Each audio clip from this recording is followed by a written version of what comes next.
bienvenue sur cette vidéo. Si tu es ici, c'est peut-être parce que en ce moment il n'y a plus d'événements, plus de salons et tu as beaucoup de mal à prospecter, ou juste tu commences à utiliser de nouveaux outils de prospection sur LinkedIn ou par mail, mais tu galères un petit peu. Tu tombes bien parce que dans cette vidéo, on va se focaliser sur LinkedIn et sur comment publier du contenu sur LinkedIn pour mieux vendre. LinkedIn, ça peut vraiment être un super canal d'acquisition pour toi et poster aujourd'hui, ça devient un petit peu la chose reine pour aller plus loin et pour avoir de nouveaux clients. Du coup, dans cette vidéo, on va voir ensemble comment on peut mieux cerner le fonctionnement de LinkedIn. Ensuite, on va voir comment on peut faire matcher ton audience et ta cible avec le contenu que tu vas publier. Ensuite, et là c'est la clé, on va voir comment mieux écrire ton post, les petites astuces 2.0 pour bien copywriter. Et enfin, on va voir, une fois que tu as publié, comment tu peux engager ton audience et avoir plus de likes, plus de commentaires. Et comme ça, tu auras des milliers de vues et plein de clients à la fin. Moi, je suis Clotilde, je suis la chargée marketing de la briqueterie et le contenu, c'est mon gros kiff. Du coup, je suis super contente de faire cette vidéo et de t'apprendre les 4 points dont je t'ai parlé. Donc, je te dis à tout de suite pour le premier, qui est mieux cerner le fonctionnement de LinkedIn. À tout de suite. Hello à tous. Bienvenue sur ce webinaire pour apprendre à publier du contenu sur LinkedIn pour mieux vendre. Déjà, est-ce que vous m'entendez bien? Est-ce que vous me voyez bien? Dites-moi peut-être dans le chat si c'est good. Ouais, trop bien. Merci beaucoup Romain et Jasmine et Marion et Marie. Plein de monde, trop bien. On est 37. Je pense que les gens ils vont arriver au fur et à mesure. Merci à tous d'être là. Sans plus attendre, je vais démarrer par peut-être commencer par me présenter 10 petites secondes. Moi, je suis la CMO et la cofondatrice de la briqueterie. On est une communauté d'experts du numérique sur Marseille et on vend des formations. On est un centre de formation agréé et data docké. On fait des formations courtes et intensives sur les dernières pratiques du numérique, dont sur la prospection automatisée. L'enjeu, c'est en 2 jours de trouver de nouveaux clients grâce aux dernières techniques de prospection. Et ce petit webinaire d'1 heure, c'est un extrait de ces 2 jours de formation. Du coup, j'espère que vous apprendrez plein de choses pendant cette heure-là. Comment ça va se dérouler? Donc aujourd'hui, on fait vraiment un focus sur comment bien écrire sur LinkedIn. Il y a un petit peu de champ marketing, l'inbound et l'outbound. Donc pour moi, c'est la prospection un petit peu pure et dure, où on peut envoyer des messages de prospection, etc. On va faire de la publicité, donc on va vraiment pousser des choses vers ses prospects. Et l'inbound, c'est l'inverse. On va tirer les gens vers nous en publiant du contenu, en faisant des webinaires comme aujourd'hui, et aussi en publiant sur LinkedIn. Et aujourd'hui, on va voir comment on peut utiliser ces techniques inbound dédiées à LinkedIn. Faut savoir que l'inbound marketing peut engendrer beaucoup plus de leads que la prospection pure et dure, et que souvent, les leads sont plus qualifiés. Du coup, on va voir comment on peut utiliser ces mécaniques pour mieux vendre.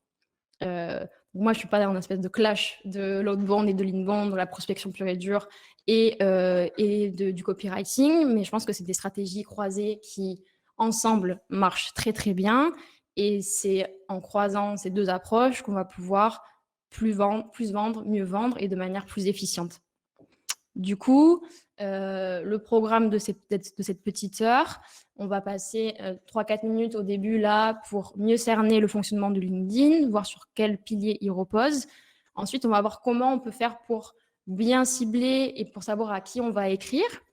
Ensuite, on va voir comment on peut écrire du contenu à forte valeur ajoutée, et je vais analyser des posts de certaines personnes qui participent au webinaire. Ce sera anonyme et sera toujours bienveillant dans la construction. Ensuite, on va voir ensemble comment on fait pour engager son post. Puis à la fin, on aura un petit récap. Et je vais laisser 10 minutes de questions. Donc, vous pouvez les poser dès à présent tout au long. Et je prendrai 10 minutes pour répondre aux questions qui auront le plus de votes. Vous pouvez ajouter des petits votes aux questions qui vous intéressent le plus et je répondrai à celles-ci. Voilà. Donc, on peut commencer. Il faut savoir que LinkedIn, c'est la plus grande base de données B2B au monde. Du coup, le champ des possibles, il est extraordinaire, mais c'est une jungle. C'est une jungle où il y a des gens plus forts que d'autres, des gens qui ont plus de visibilité que d'autres et des gens qui prospectent mieux que d'autres. Et donc, je pense que c'est plus que jamais aujourd'hui un enjeu que de tirer son épingle du jeu sur LinkedIn. il y a des possibilités énormes, il faut savoir les maîtriser. Un petit point sur le modèle économique de LinkedIn. Il repose sur 3 grands piliers. Lui, ce qu'il cherche à faire, c'est acquérir des nouveaux utilisateurs parce que c'est une plateforme de contenu. Donc, il a envie qu'il y ait de plus en plus de gens qui aillent sur LinkedIn et qui scrollent. Ils ont envie que les gens restent. Donc, une fois qu'ils sont arrivés, ils veulent que les gens restent et ne sortent pas de la plateforme.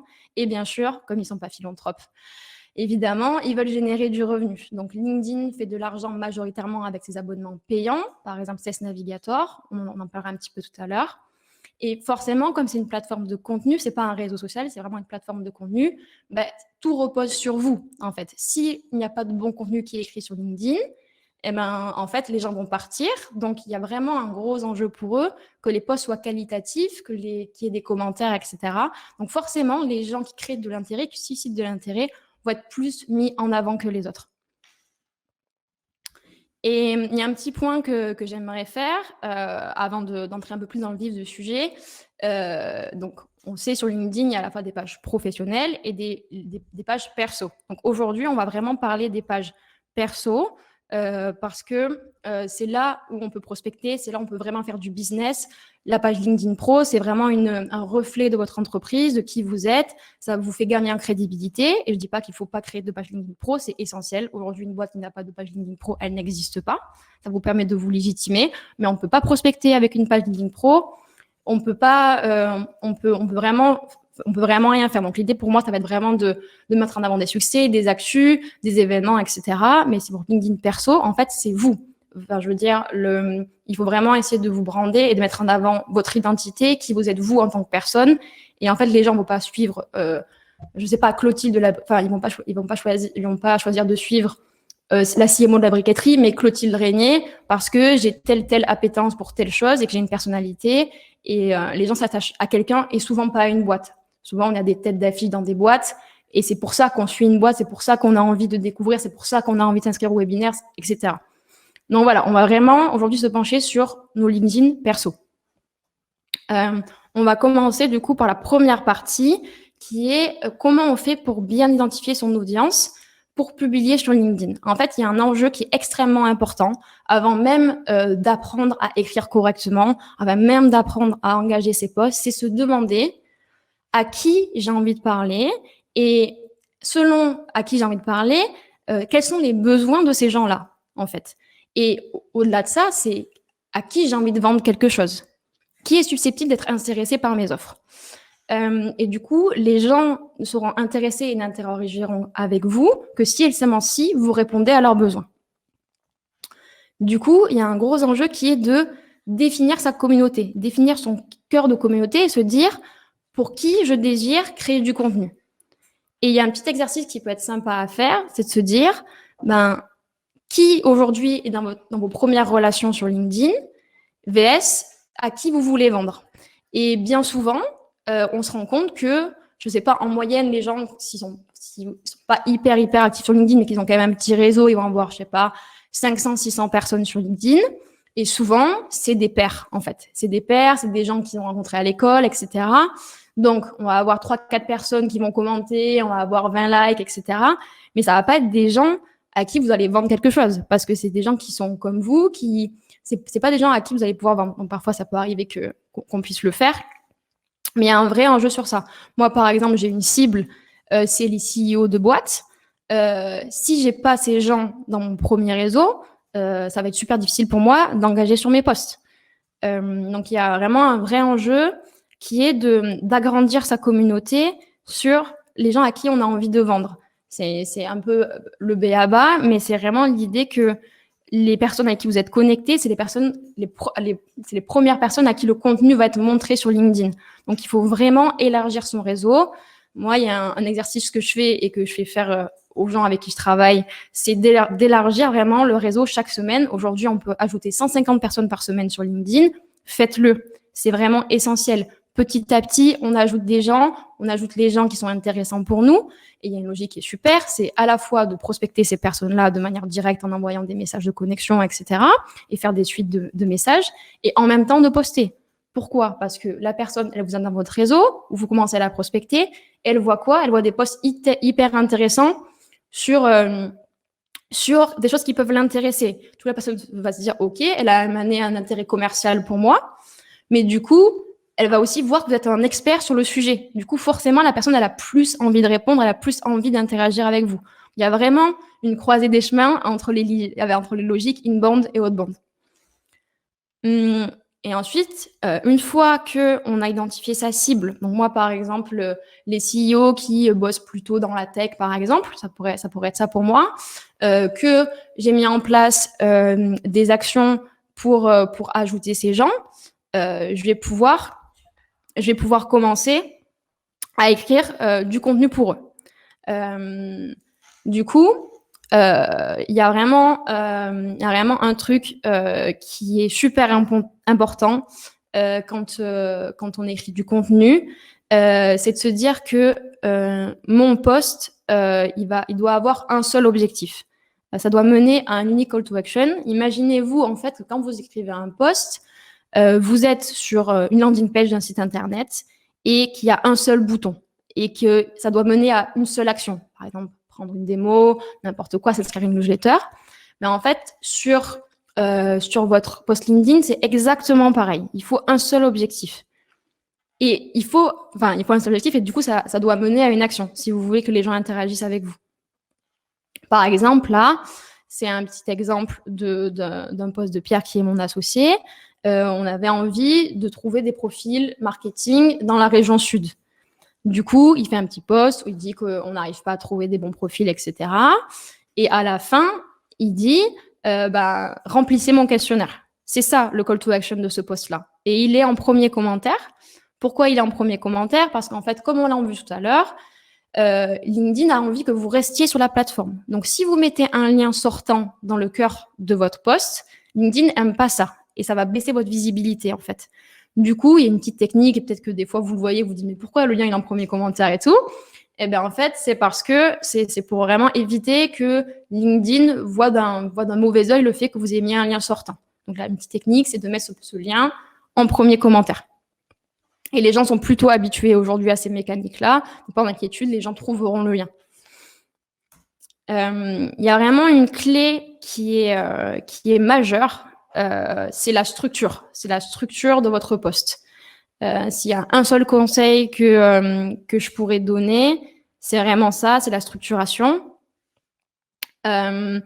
Et pour la structuration, avant même d'entrer dans des histoires de templates, etc., de structure de poste, il y a une petite technique marketing qui vient de la pub, qui s'appelle le slippery slide, et c'est l'idée en fait d'un espèce de toboggan glissant où une phrase va en amener une autre. Donc en fait, quand vous écrivez votre post, imaginez-vous que vous êtes un journaliste ou une journaliste et vous devez absolument attirer l'attention de votre lecteur en fait. Ce qui se passe sur LinkedIn, c'est que la plupart du temps, voire toujours, vous n'allez voir que les deux premières lignes du post. Et ensuite, il va falloir cliquer sur lire plus pour dérouler tout le post. Donc, si votre première phrase d'intro, elle n'est pas hyper catchy, elle donne pas hyper envie de lire la suite, en fait, personne ne va dérouler, personne n'interagira, personne ne commentera ni likera, donc votre post fera un bide. Donc vraiment, le premier pas à faire quand vous écrivez votre post, c'est réfléchissez à la première phrase, vous êtes le meilleur journaliste de la Terre, ok, je vais capter l'attention, je vais utiliser un vocabulaire qui est émotionnel, je vais peut-être essayer de créer la polémique, peut-être essayer de choquer, ou je vais vraiment, je sais pas, on va essayer de faire un petit teaser de la suite. Et ensuite, l'enjeu, ça va être d'écrire des phrases vraiment très simples. On va essayer d'aérer au maximum le texte, donc surtout les pavés, là, tout condensé, là, on n'en veut pas du tout. On veut des trucs super simples, on n'a pas envie de trop réfléchir non plus. Voilà, j'ai envie de lire un truc sympa avec des mots simples. Il peut avoir quelques chiffres, etc. pour s'appuyer. On aime bien toujours les métaphores sur LinkedIn, les trucs un petit peu, voilà. Vraiment au plus simple, on essaie d'utiliser un vocabulaire imagé. Un texte n'a pas forcément besoin d'une vidéo ou d'une photo ou d'un visuel à l'appui. L'idée, ça va vraiment être en fait de délivrer le plus de valeur possible. Donc, si une vidéo, une image a de la valeur selon vous, si elle apporte quelque chose à vos lecteurs, on peut mettre. Mais sinon, c'est pas grave. C'est vraiment pas grave. Le texte suffit à lui-même. On évite juste les gros pâtés, les gros trucs condensés. Et surtout si le post est long, et c'est pas un problème s'il est long, on aère. Et la question à se poser tout le temps, c'est est-ce que chaque phrase donne envie de lire la suivante? Et l'idée, c'est que au bout de ce toboggan glissant de phrases courtes, émotionnelles, etc., ça mène à mon call to action. Ça mène à mon action, et mon action va mener à l'inscription au webinaire d'aujourd'hui. Va mener, par exemple, nous à la briqueterie, on a une académie en ligne, donc on promeut pas mal de cours, une académie qui est gratuite, donc on promeut des cours sur l'académie. Donc ça peut être ça peut être tester votre nouveau produit, ça peut être tester un service, ça peut être acheter quelque chose. On peut mettre différents curseurs dans l'action qu'on demande. Il y a un truc qui est assez important, c'est la variété. Donc l'idée, ça va pas être constamment de demander à tester un produit ou un service, par exemple, mais l'idée, c'est à la fois de jongler entre apporter du contenu à forte valeur ajoutée, se servir de cet outil en termes de vente, etc. Donc, ça peut être aussi du contenu juste inspirationnel où on échange avec les gens. Mais l'idée, c'est de jongler entre ces différents contenus. Donc, il y a des petites techniques qu'on va voir un peu plus tard pour mieux engager, pour avoir plus de commentaires, etc. Il y a un truc qui peut être très bien au départ quand on ne sait pas par où commencer. Si c'est vraiment, ça va être d'utiliser des petits templates pour mieux structurer vos posts. Il y en a deux que j'aime bien, que je vais vous présenter là. Pour commencer, c'est le template AIDA. Donc, l'idée, ça va être d'écrire votre post en ayant ce template en tête. Donc, il se découpe en 4 phases. La première, c'est l'attention. Donc, toujours pareil, on commence par une accroche pour attirer l'attention. Donc, par exemple, là, je pense que c'est un peu petit pour vous, mais du coup, c'était un post que j'ai fait il y a quelques mois, c'était en septembre, pour promouvoir un événement sur l'entrepreneuriat numérique à Marseille. D'accord ? Donc là, je m'adresse à une cible qui est très, très start-up. Et donc, tout de suite, en fait, je vais utiliser un vocabulaire qui est dédié à des CEO, à des gens qui peuvent s'intéresser à mon événement. D'accord ? Donc, ma première phrase, ça va être « Je te donne la recette magique pour trouver ton product market fit ». D'accord, donc ça fait un peu rêver, c'est un peu cool. Les gens, peut-être qu'ils vont se dire, OK, je vais dérouler. Donc, c'est très putaclic, hein, mais sur LinkedIn, c'est le jeu aussi. Le putaclic, ça fait partie du truc. Parfois, les journalistes utilisent des titres un peu choc pour buzzer. Ça marche comme ça aussi sur LinkedIn. Après, l'idée, ça va être aussi de respecter qui on est, de respecter la ligne édito de sa boîte aussi et de son identité personnelle. On n'est pas là pour se travestir sur LinkedIn, mais on est là, en fait, pour jongler entre qui on est, ses expertises et des choses qui marchent incontestablement. Donc voilà, à vous de trouver cet équilibre-là, mais ces templates marchent extrêmement bien. Et vous verrez, je pense que du coup, après, vous allez voir qu'il y a pas mal d'influenceurs LinkedIn, entre guillemets, qui les utilisent. Et en fait, c'est assez redondant. Et une fois qu'on a capté les mécaniques, vous allez voir que les posts qui marchent le mieux, c'est les posts qui utilisent ces templates. Donc, attention, donc j'essaie d'attirer l'attention. Ensuite, je vais essayer de susciter un intérêt et un petit peu d'amplifier l'attention que j'ai créée. Donc là, je continue avec le vocabulaire que j'ai utilisé dans la première phrase. Ensuite, je vais essayer de susciter le désir ou l'émotion. Donc là, je vais essayer de créer un petit peu la polémique. Et en fait, l'idée de là, ça va être de créer le désir de répondre chez les gens. Donc, si c'est un truc un petit peu polémique, un petit peu clivant, les gens, ils vont avoir envie de répondre à commentaires, par exemple. Et une fois que j'ai bien suscité le désir, une fois que j'ai bien amplifié, en fait, ma première phrase, là, je peux amener une action. Je peux dire, voilà, la polémique, elle est là, etc. Moi, je vous dis que le product marketing, ça marche pas comme ça. Du coup, si vous voulez découvrir comment ça marche, participez à l'événement, par exemple. Ça, c'était le but de mon post. Donc, toujours, on essaie de susciter un désir et l'attention pour amener une solution. Donc, ça, c'est le template AIDA. Ensuite, il y en a un autre qui marche à peu près sur les mêmes mécaniques. C'est le template PASS, qui est plus simple à prendre en main. Il est juste en 3 étapes. Donc, la première étape, ça va être en fait de décrire un problème. Donc, votre première phrase, votre phrase un petit peu qui sera visible sur LinkedIn, ça va être de mettre en avant un problème.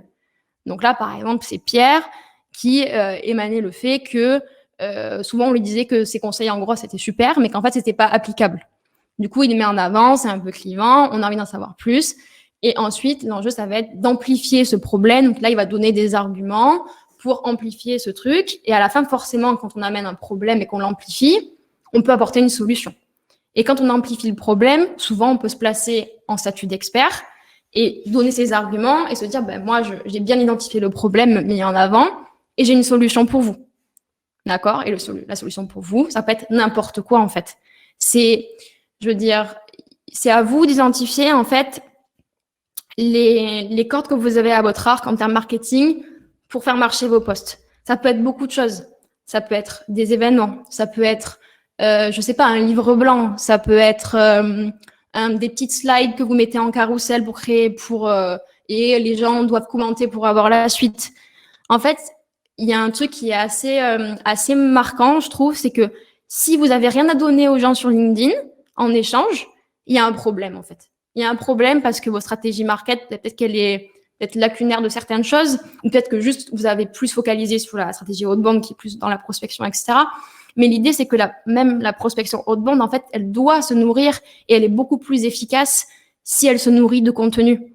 Et en fait, pour moi, LinkedIn, publier sur LinkedIn, c'est juste le reflet de vos stratégies marketing inbound. Et si vous n'avez pas de quoi nourrir vos posts, si vous n'avez pas de quoi nourrir vos prospects, il y a quelque chose qui est manquant. Donc, ça peut être, je sais pas, n'importe quoi. Ça peut être faire des vidéos sur YouTube. Ça peut être écrire des articles de blog que vous relayez. En fait, l'idée, ça va vraiment être de définir qu'est-ce que vos lecteurs potentiels, qu'est-ce que votre cible potentielle recherche et qu'est-ce que vous pouvez lui donner pour se nourrir. Ça va vraiment être ça l'enjeu. Tout en matchant avec votre identité et qui vous êtes. Par exemple, à la briqueterie, on est plusieurs du coup à publier sur LinkedIn régulièrement. On essaie vraiment de publier toutes les semaines, même si c'est pas facile et que c'est une gymnastique à prendre en main. Mais on n'a pas du tout tous les mêmes sujets de prédilection. Par exemple, Rémi, avec qui on est associé, il vient de la tech. Du coup, il va pas publier des trucs sur le copywriting comme moi. Mais pourtant, ça vient nourrir la communauté, ça vient nourrir notre expertise, etc. Et on va pas aller toucher les mêmes gens. Chaque personne de la briqueterie va pouvoir aller toucher des gens qui nous intéressent de manière différente, avec des mots différents, avec un discours différent. Et peut-être que moi, les mots que j'aurai pour telle cible ne marchera pas. Mais par exemple, Anna, qui est directrice artistique de la briqueterie, sur ce côté média, elle va pouvoir aller chercher des directeurs de com que moi, je pourrais pas aller chercher, en fait. Ça peut être peut-être plus des directeurs market ou voilà. Et enfin, du coup, pour vraiment avoir une petite recette magique, entre guillemets, même si bah, c'est jamais aussi simple, mais il y a une petite checklist qui marche bien, qui est la checklist larve. Donc, c'est pas moi qui l'ai inventée, mais je trouve qu'elle marche extrêmement bien. Et du coup, elle repose en 5 points. On peut se demander, du coup, pour commencer, le premier acronyme, c'est lecteur. Est-ce que le post, il va être créateur de valeur pour votre lecteur? On se demande ça, on se rappelle toujours ce truc d'audience qu'il faut ajouter des gens chaque semaine pour agrandir cette audience-là. Est-ce que je crée de la valeur pour lui? Enfin, est-ce que mon post va dans le sens de l'algorithme? On l'a vu tout à l'heure. L'idée, c'est que LinkedIn a envie qu'il y ait des interactions et plus particulièrement des commentaires. LinkedIn adore les commentaires, c'est ça qui est le plus haut en termes d'interaction selon lui. Donc, c'est en premier en commentaire, puis ensuite les likes et enfin les partages. Le partage, ça marche extrêmement mal sur LinkedIn, donc arrêtez de partager les news de votre boîte, de votre page pro vers votre page perso, ça ne marche pas. Et surtout, vérifiez qu'il n'y a pas de lien sortant. Le troisième point, c'est la rédaction. Est-ce que j'ai écrit de manière empathique? Est-ce que j'ai utilisé un vocabulaire émotionnel? C'est vous qui écrivez, c'est pas votre boîte. Les gens vous suivent pour qui vous êtes, vous. Donc, on utilise des mots que vous utilisez, vous, du vocabulaire simple. Est-ce que j'ai bien structuré mon post? Est-ce que j'ai utilisé un des deux templates? Enfin, visuel, est-ce que mon post il va être facile à lire? Est-ce qu'il est bien aéré? Est-ce que peut-être j'ai utilisé une photo ou une vidéo qui va créer de la valeur? Et enfin, est-ce qu'il va engager? Donc, est-ce qu'il va mener à une action unique? Commenter quelque chose, s'inscrire à un événement, regarder une vidéo, donner un retour, peu importe. Peu importe. En fait, ça peut être votre post, il peut porter sur n'importe quoi, mais il faut vraiment qu'il mène à quelque chose si vous voulez qu'il score, en fait. Et du coup, bah, concrètement, en fait, bon, c'est super. Du coup, on peut apprendre à écrire correctement, on peut commencer à avoir des posts qui marchent bien, mais concrètement, ça apporte quoi comme résultat? Pour nous, en tout cas, à la briqueterie, LinkedIn, c'est devenu le premier canal d'acquisition en termes market. En fait, il nous permet de remplir tous nos lead magnets pour remplir nos formations. Donc, c'est LinkedIn qu'on va utiliser pour remplir nos webinaires. Aujourd'hui, on a commencé à publier la semaine dernière, ce qu'on fait à chaque fois. On fait un webinaire toutes les 2 semaines pour parler de nos formations, pour donner du contenu aux gens gratuits, etc. Et on commence à poster la semaine avant le webinaire. Et là, aujourd'hui, par exemple, on a 111 inscrits. Et on a été 3 personnes à poster. D'accord? Sur le webinaire, on a fait un post chacun. Et enfin, ça nous permet aussi de remplir notre académie en ligne qui est gratuite. Et donc, finalement, nos formations. Donc, en fait, on commence à avoir une belle visibilité sur LinkedIn. On commence à faire de plus en plus de vues. Et les gens, de fait, vont voir le site de tout seuls, vont aller voir l'académie. Et surtout, ils commencent à nous identifier, ça fait un petit moment maintenant, mais ils nous identifient comme experts sur nos sujets. Moi, par exemple, sur le copywriting, vous êtes plusieurs à vous être inscrits. Pierre sur le gros hacking, par exemple. Donc, on commence à avoir des audiences vraiment très ciblées. Et en fait, c'est comme un poulpe qui étend ses tentacules comme ça, avec différentes expertises. Et ça promeut le branding de manière globale de la boîte, mais c'est chacun en tant que personne. Les gens nous suivent parce qu'on a des expertises qui les intéressent sur plusieurs pans. Et en fait, la formation de 2 jours, elle va à la fois attirer peut-être des chargés de com qui ont envie de mieux brander leur personnalité et leur boîte, et à la fois des commerciaux qui ont envie de faire de l'outbound. Donc voilà. Donc en tant que personne, on peut aller chercher différents aspects. Et du coup, pour clore cette partie, je l'avais annoncé, je vais montrer 3 posts, 3 personnes différentes qui participent au webinaire. Du coup, c'est anonyme, j'ai flouté les noms. L'idée, c'est de voir ensemble quelle mécanique marche ou pas, qu'est-ce qui a été bien ou mal fait, toujours dans la bienveillance et la construction. Le premier post, donc c'est quelqu'un qui est business developer.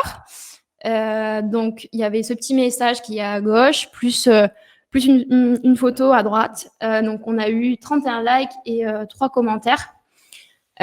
Du coup, là, ce qui est intéressant, c'est que la personne a bien mis la petite phrase d'en-tête en mode un petit peu journaliste. Donc, nous n'organisons plus d'événements pour le moment. Du coup, peut-être qu'on crée un petit peu la déception avec cette phrase, etc. Pas la déception, mais on crée en tout cas une émotion. Et du coup, là, il y a un truc sympa qui a été fait, c'est que la personne a utilisé la première personne. Donc, c'est ce que beaucoup d'entreprises me disent. Ça marche bien, en fait, de parler à la première personne. Comme j'ai dit tout à l'heure, les gens vous suivent pour qui vous êtes vous. On parle pas au nom de sa boîte sur LinkedIn, sur son LinkedIn perso. On parle en son nom propre. Les gens vont chercher qui vous êtes. Du coup, là, on a beaucoup de petits hashtags. Moi, j'y crois pas trop, hashtag sur LinkedIn. Sauf si vous avez trouvé vraiment une niche. Par exemple, là, sur le hashtag événement, en fait, il doit avoir beaucoup de gens qui ont utilisé ce hashtag-là et il n'est pas ciblé, il n'est pas forcément pertinent. Il y a un truc qui pourrait être intéressant, par exemple, si on a une expertise très précise, par exemple, moi, sur le marketing automation, par exemple, si je trouve une sorte de niche, peut-être avec 2-3 000 personnes qui ont utilisé ce hashtag-là, ça peut être intéressant parce que ça va vraiment être target sur une cible qui peut m'intéresser. Sinon, pour du hashtag un petit peu générique comme ça, la valeur ajoutée, elle n'est pas très grande. OK ? Et enfin, du coup, on peut regarder. Donc là, on nous a interpellé sur le fait que il y avait plus beaucoup d'événements, que la personne n'organisait plus d'événements. Et là, on peut aller directement regarder quel est le call to action en fait. Du coup, donc c'est la personne qui a développé des cabinets d'interprètes. OK. OK. Donc là, en fait, on nous annonce qu'il y a un nouveau produit qui sort. Mais je peux pas forcément interagir avec le post. Donc là, on me dit de rester connecté et que cette boîte s'adapte au changement, etc. Mais moi, qu'est-ce que je peux faire en fait ? Moi, en tant que lecteur, j'ai peut-être pas trop de grain à moudre sur ce post.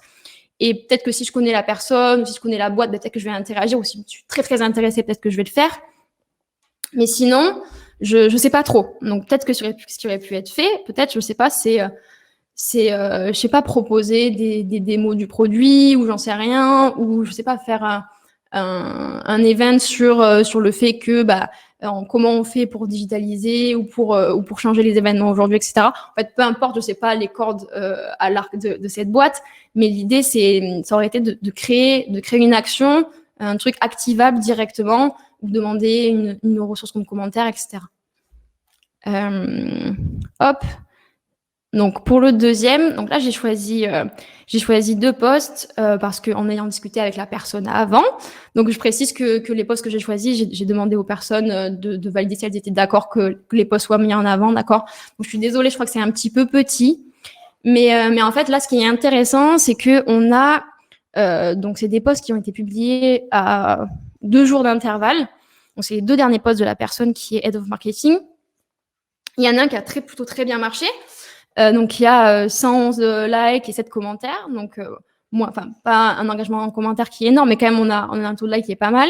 Et le dernier qui a 14 likes et 5 commentaires.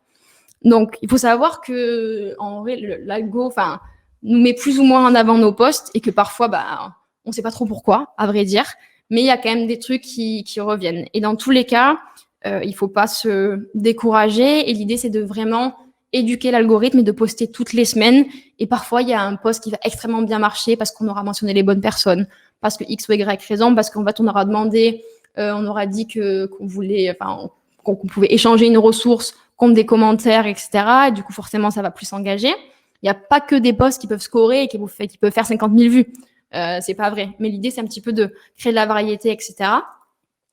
Et du coup, donc là, on a donc le post de gauche qui met en avant que donc l'information en continu c'est un sujet chaud, ok. Donc là peut-être que la petite headline elle aurait pu être un peu plus percutante. Moi je lis ça, ok, c'est un fait en fait. Peut-être que du coup il aurait fallu peut-être susciter une émotion, voilà, trouver un truc qui me donne encore plus envie de lire la suite. Pareil après on a un truc perso, j'ai une appétence pour la tech, donc ça c'est un truc bien de parler de soi. Et du coup la personne donne des ressources qu'elle utilise, etc. Et elle demande de manière assez libre. Quelle est votre sorte d'information que vous utilisez pour vous renseigner sur la tech, et du coup, je pense que pour ce genre de conversation, pour générer ce genre d'interaction avec ses prospects, il faut vraiment avoir un très gros engagement, il faut vraiment avoir une grosse communauté, parce que les gens sont plutôt sont assez timides en fait, parce que y a des call to action qui sont hyper simples à demander. Par exemple, une inscription au webinaire d'aujourd'hui, ça vous demande pas en fait de commenter votre post et de donner un avis, etc.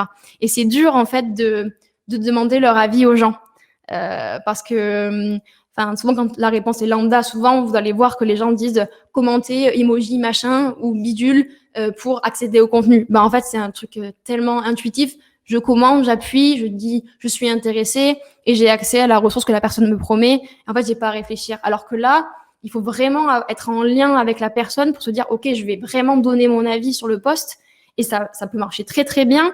Il faut en fait un niveau de proximité avec sa cible qui est assez fort pour réussir à faire ça en fait.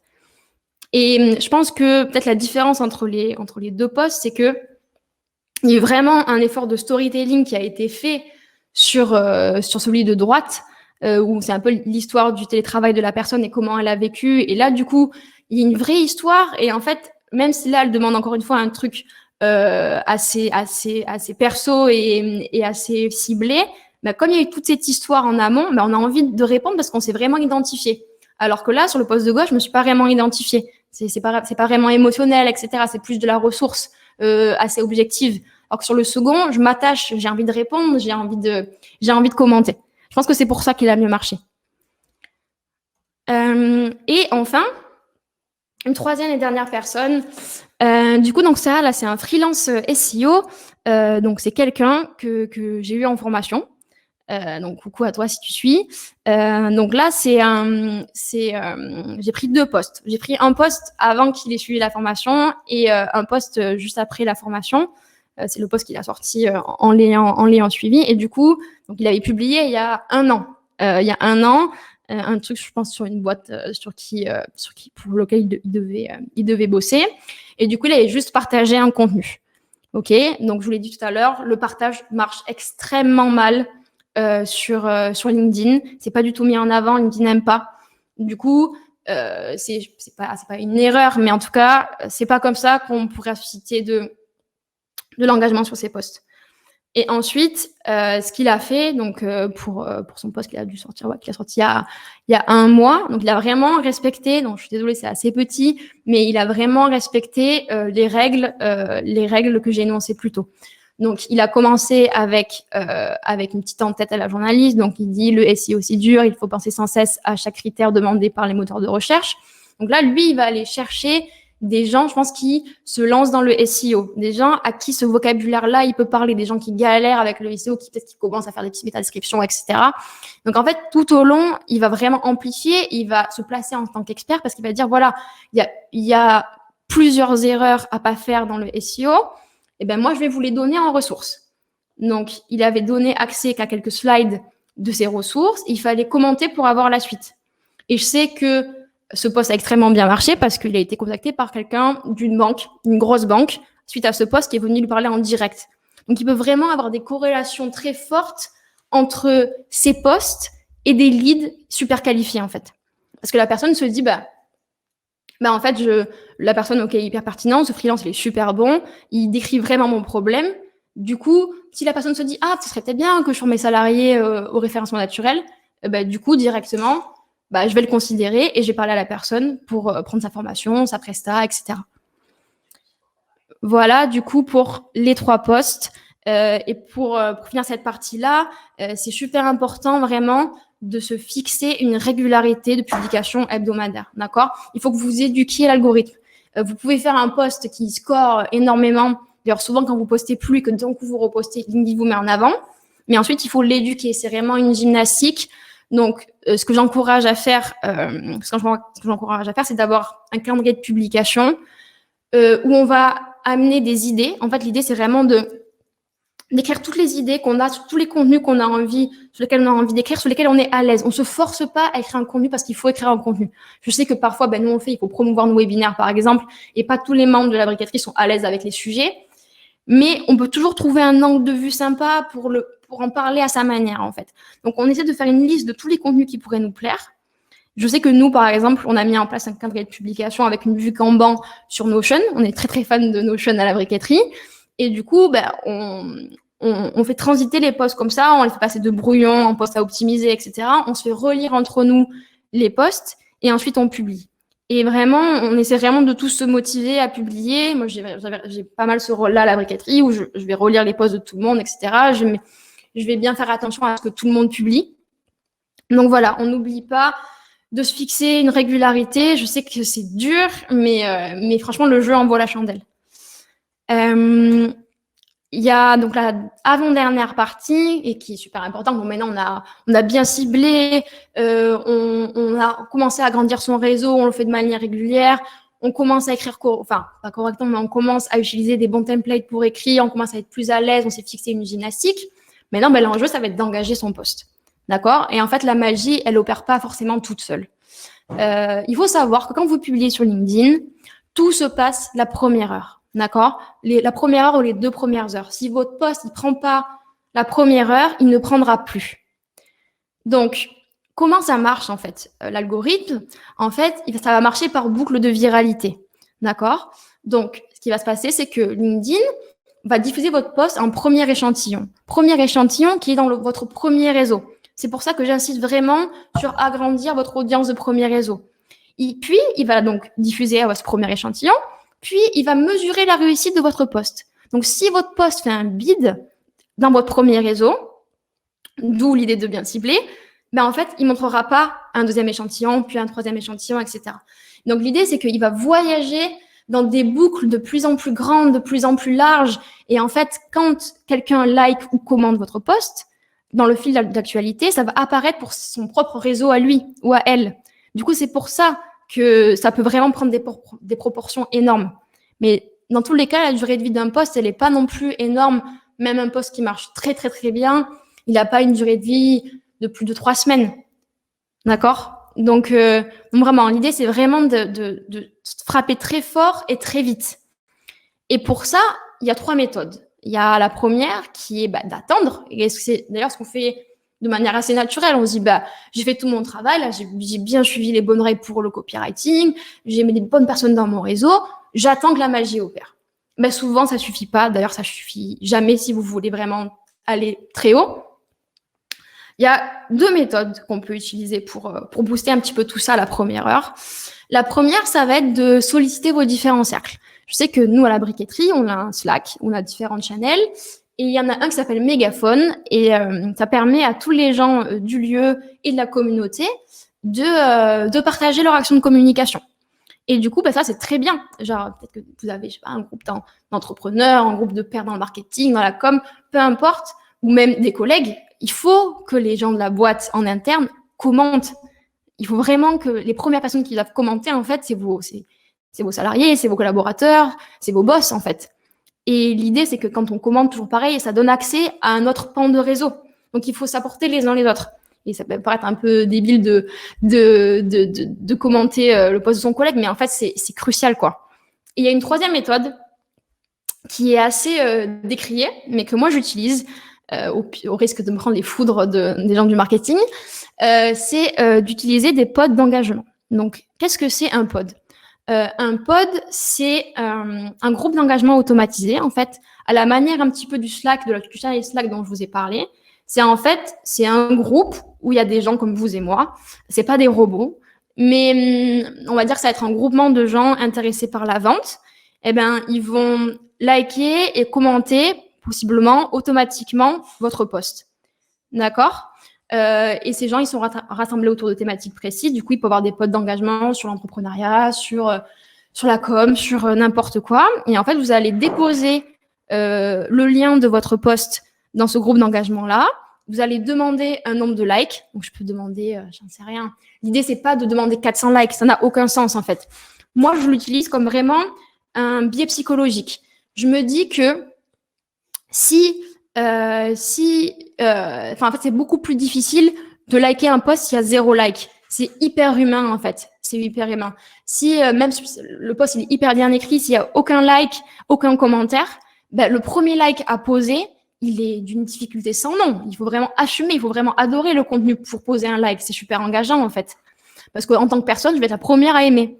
Alors que s'il y a déjà 20 likes, il y a déjà 2 commentaires, en fait, c'est beaucoup plus facile d'être le 22e, le 23e, le 24e ou le 40e commentaire, en fait.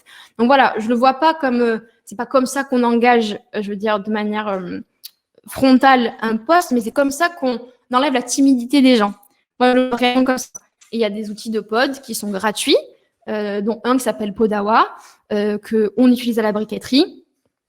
Et si vous demandez quelques likes par-ci, par-là, genre 20, 30, 40, je sais pas, étalé sur une fois par semaine pendant 1 mois, vous restez dans la version gratuite et tout va bien. D'accord ? Et je le répète, mais c'est vraiment pas magique. Ça ne saura jamais compenser un contenu qui est de mauvaise qualité. Et son rôle, voilà, ça va vraiment d'envoyer des signaux positifs à l'algorithme. Et on les utilise avec parcimonie parce que l'algo de LinkedIn devient de plus en plus intelligent et il sait les détecter, les pods. Il y a des gens qui ont eu des soucis avec ça parce qu'ils en ont créé, etc.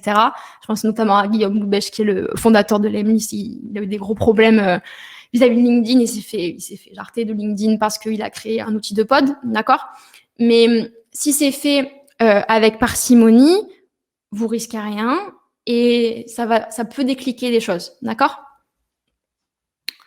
Il y a quelques KPI, quelques stats en fait qui peuvent être intéressantes à regarder pour vous une fois que on a bien créé son audience, qu'on l'augmente, qu'on écrit du contenu à forte valeur ajoutée, qu'on a engagé son post. Ok, maintenant ça fait 2 semaines, 3 semaines que j'ai posté. Qu'est-ce que je vais pouvoir regarder en fait pour voir si mon post il a marché ou pas? Donc première chose qu'on peut regarder, c'est le nombre de vues du post. Donc c'est juste en dessous de votre post, là il y a écrit 2000 vues, 3000 vues, x 1000 vues. Donc ça c'est le nombre de personnes qui ont eu l'affichage de votre post sur le fil d'actualité. C'est pas les gens qui, on sait pas en fait, c'est des gens qui ont tout lu là comme ça les yeux rivés sur votre post parce qu'il est trop génial. Donc voilà, donc ça c'est une stat importante à regarder. Vous pouvez le voir vous pouvez faire un petit Google Sheets. En fait, vous mettez ces stats-là, pas besoin d'avoir un outil de fou furieux pour faire vos stats en fait. Deuxième truc qu'on peut regarder, c'est le taux d'engagement. C'est en fait le nombre d'interactions que vous avez eues par rapport justement à ce nombre de vues de posts. D'accord ? Un autre truc qui peut être intéressant, c'est donc le taux de conversion. C'est en fait le nombre d'actions qui a émané de ce post-là, comparé à la vue et comparé au nombre d'interactions qu'il y a eu. Donc, moi, tu vois, je sais par exemple que là, j'ai eu 111 inscrits sur mon webinaire. C'est plutôt très, très cool. Donc, c'est en cumulé avec différents posts de la briqueterie. Mais pour une semaine à l'avance, c'est un super bon score. Je suis super contente. Et je suis super contente d'être là aujourd'hui aussi. Et enfin, forcément, on essayer de faire un rapport avec le nombre de leads que ça a généré. Donc, parfois c'est très indirect et ça arrive que y a un lead qui arrive comme ça, un peu de nulle part, qui vient nous contacter sur LinkedIn et peut-être qu'il nous a juste trouvé comme ça parce que ça vient d'une recherche, mais aussi, si on publie beaucoup, c'est sûrement parce qu'on a beaucoup posté et que la personne nous a identifié comme expert et que la personne est venue nous voir. Et puis, je pense qu'il y a toujours un truc qui est sympa à demander, c'est vous nous avez connu comment ? Et comme ça, vous pouvez pouvoir identifier quels sont les canaux qui marchent le mieux, en fait. Nous, je sais que, par exemple, à la brique, on utilise un outil de retargeting qui nous permet de raccourcir les URL qui s'appelle Pixelme. Et ça me permet de savoir d'où vient le trafic, en fait, sur mon site, sur le webinaire, sur les webinaires, sur l'académie, etc.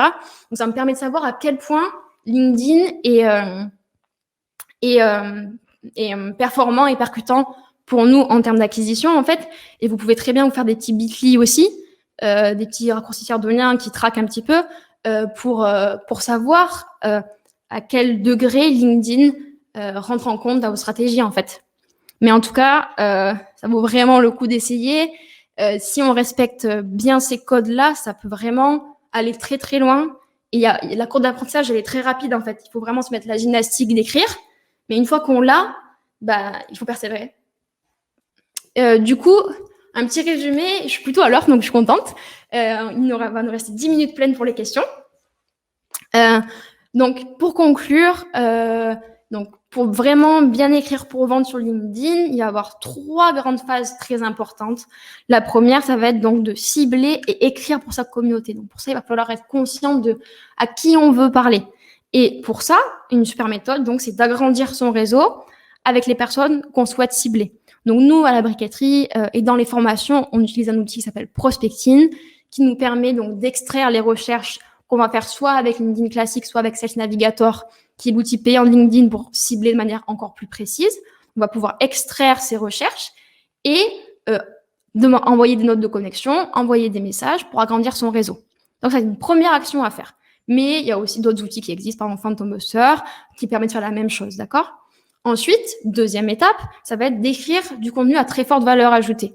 Et là, il y a toute une idée de structuration de ces posts, de faire attention à écrire avec un vocabulaire simple et émotionnel. On n'oublie pas que si les gens nous suivent, c'est pour nous et pas pour la boîte, d'accord ? C'est pour Clotilde Régnier que les gens me suivent.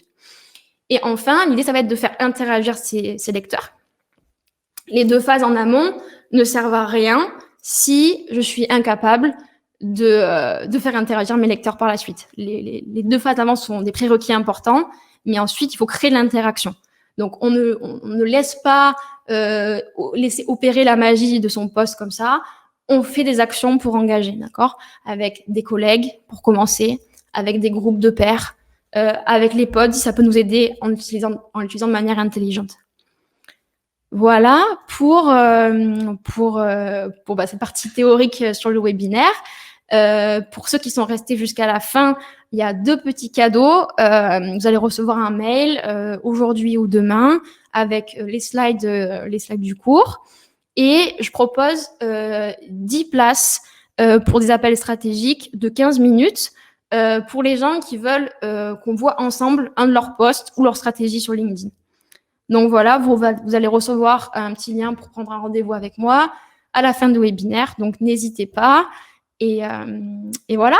Et pour ceux que le contenu du webinaire a intéressé, on le voit de manière beaucoup plus poussée. en formation. Donc la prochaine date, c'est en présentiel sur Marseille le 20 et le 21 mai. L'idée, ça va être en 2 jours. Donc la première journée d'appréhender LinkedIn. Le matin, on voit comment on peut prospecter sur LinkedIn, envoyer des messages de manière automatique, mais toujours en écrivant correctement, comment on cible bien, avec les filtres, etc. Donc, comment on fait des recherches très pertinentes. L'après-midi, c'est sur le copywriting. On va voir comment poster, comment engager. L'idée, en fait, de cette première journée, ça va être de lancer une première campagne de prospection sur LinkedIn et l'après-midi de publier. Donc, vous venez avec votre ordi et vraiment, vous bossez sur votre projet ou sur votre boîte ou sur votre activité. Le lendemain, c'est sur le cold mailing ou des séquences d'emails commerciaux. Et du coup, pareil, l'idée, ça va être d'utiliser votre recherche LinkedIn, d'enrichir les données, de récolter des adresses email, puis de faire partir des séquences de mails, de les écrire correctement en utilisant un outil d'automatisation qui s'appelle Lemlist. Et pareil, le lendemain, vous lancez votre première séquence d'emails commerciaux avec cet outil qui s'appelle Lemlist. Donc, la promesse, c'est d'avoir déjà des premiers leads, des premiers prospects à la fin des 2 jours. Voilà. Merci d'avoir regardé cette vidéo. J'espère que tu as appris plein de choses sur les dernières pratiques du numérique. Si tu veux aller encore plus loin, je t'invite à aller regarder la description. Il y aura le lien de notre académie en ligne qui est 100% gratuite. Il y a aussi le lien de tous nos réseaux sociaux pour suivre nos aventures. Si tu as la moindre question, tu peux la poser dans les commentaires. On y répondra avec grand plaisir. Et surtout, n'oublie pas de t'abonner à la chaîne. Et je te dis à très vite pour de nouvelles vidéos.